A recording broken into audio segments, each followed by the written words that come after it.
इयत्ता 10वी त्रिकोणमिती 6.1 मधला आपण पहिलं गणित बघत आहोत। पहिल्या गणितात आपल्याला दोन पद्धतीने गणित सोडवून दिलेली आहे। पद्धत 1 मध्ये आपण इथे पद्धत 1 बघत आहोत। आपल्याला sin थीटा बरोबर 7/25 दिलेले आहे। आपल्याला साध्य करायचं आहे cos थीटा आणि tan थीटाची किंमत काढायची आहे। तर पहिल्यांदा काय करायचं, एक त्रिकोण काढून घ्यायचा, काटकोन त्रिकोण। त्याच्यात एक बाजू दिलेली ही बाजू आहे आणि हा कर्ण आहे। हा बाजू 7 आणि हा कर्ण 25। sin थीटा मध्ये आपल्याला माहिती आहे की sin थीटा बरोबर समोरची बाजू छेद कर्ण। sin थीटा 7/25 दिलेला आहे। समोरची बाजू AB छेद कर्ण AC म्हणजेच AB बरोबर 7 आणि AC बरोबर 25। काटकोन त्रिकोण ABC मध्ये कोन B बरोबर 90 अंश। पायथागोरसच्या प्रमेयानुसार AC वर्ग बरोबर AB वर्ग अधिक BC वर्ग, कर्ण वर्ग बरोबर बाजू वर्ग अधिक बाजू वर्ग। AC वर्ग बरोबर AB वर्ग अधिक BC वर्ग। AC ची किंमत आहे 25, 25 चा वर्ग बरोबर AB ची किंमत आहे 7, 7 चा वर्ग अधिक BC वर्ग। हे 7 आहे ते आपण डाव्या बाजूला घेऊन आले की वजा होतील। 25 चा वर्ग वजा 7 चा वर्ग, 25 चा वर्ग येतो 625, 7 चा वर्ग येतो 49 बरोबर BC वर्ग। 625 मधून 49 वजा केले, 5 9 जात नाही म्हणून 15 घेतले, इथनं 1 घेतला, इथे 1 झाले, 15 9 गेले उरले 6, 1 4 जात नाही म्हणून इथनं 1 घेतला, ते झाले 5, हे झाले 11, 11 4 गेले उरले 7, 576 BC वर्ग।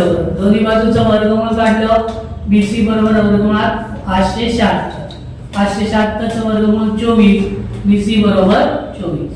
cos थीटा बरोबर आपल्याला लगतची बाजू छेद कर्ण। लगतची बाजू आता BC मिळालेली आहे आपल्याला, म्हणून cos थीटा बरोबर BC छेद AC।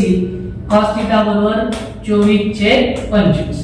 tan थीटा बरोबर समोरची बाजू छेद लगतची बाजू। tan थीटा बरोबर समोरची बाजू AB, लगतची बाजू BC, AB छेद BC, म्हणून tan थीटा बरोबर 7/24। ही झाली आपली पहिली पद्धत। आता आपण दुसऱ्या पद्धतीने बघणार आहोत। शक्यतो दुसऱ्या पद्धतीनेच गणित सोडवा, ती जास्त चांगली आहे, सोपी पण आहे। sin थीटा बरोबर आपल्याला दिले 7/25, साध्य आहे cos थीटा बरोबर tan theta. sin square formula आपण काय वापरणार, आपल्याला cos थीटा काढायचा आहे, म्हणून sin स्क्वेअर थीटा अधिक cos स्क्वेअर थीटा बरोबर 1। sin ची किंमत आहे 7/25, sin स्क्वेअर म्हणून 7/25 कंसाचा वर्ग अधिक cos वर्ग थीटा बरोबर 1। 7 चा वर्ग 49, 25 चा वर्ग 625 अधिक cos वर्ग थीटा। हे 625 आपण डाव्या बाजूला घेऊन गेलो की वजा होतील। cos थीटा बरोबर 1 वजा 49 छेद 625।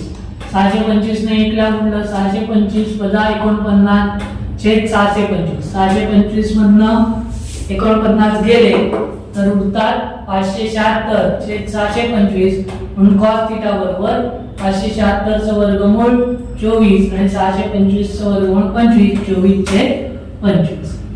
tan थीटा बरोबर आपल्याला सूत्र माहिती आहे, sin थीटा छेद cos theta. tan theta sin ची किंमत आहे 7/25 आणि cos ची किंमत आहे 24/25।